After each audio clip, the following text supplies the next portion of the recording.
मुंबई ठाण्यात भेटलेला प्रत्येक रिक्षावाला आता तुमच्याशी फाडफाड मराठी बोलण्याची शक्यता आहे। कारण मुंबईतल्या जवळपास 5000 रिक्षा टॅक्सी चालकांनी मराठीची तोंडी परीक्षा दिली आहे। रिक्षा टॅक्सी चालकांना केलेल्या मराठी सक्तीच्या धोरणानुसार रिक्षा चालकांना मराठी शिकणं अनिवार्य करण्यात आलं होतं।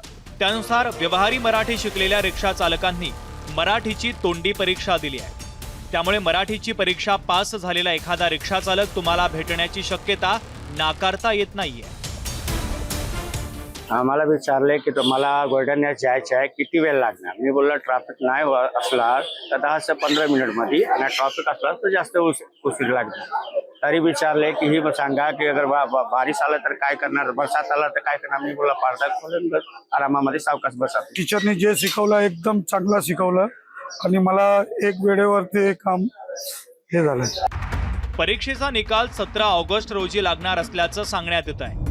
ठाण्यातल्या गडकरी रंगायतनमध्ये परीक्षा पास झालेल्या रिक्षा चालकांना मराठी भाषेची परीक्षा उत्तीर्ण झाल्याचं प्रमाणपत्र देण्यात येणार आहे। आज जो आकडा आमच्या समोर येतोय, साधारणतः 5000 विद्यार्थी ही परीक्षा पूर्ण करतील आणि 17 ऑगस्टला ठाण्यात गडकरी येथे या सर्व परीक्षेचा निकाल आम्ही देणार आहोत। सर्टिफिकेटच्या माध्यमातून यांना मराठीचा अभ्यासक्रम पूर्ण केल्याचं सर्टिफिकेट शासनाकडून दिलं जाईल। परिवहन मंत्री प्रताप सरनाईक मराठीच्या उपक्रमाबाबत फारच उत्साही दिसले।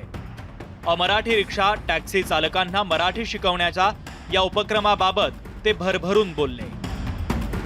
36 जिल्ह्यांमध्ये मराठी भाषा अभियान स्वर्गीय शिवसेना प्रमुख हिंदू हृदय सम्राट बाळासाहेब ठाकरे यांच्या नावानं चालू आहे आणि फार मोठ्या प्रमाणात रिक्षा चालक त्यामध्ये सहभागी झालेत। रिक्षा चालक आहेत, टॅक्सी चालक आहे, ओला उबेरचे पण चालक त्यामध्ये आहेत।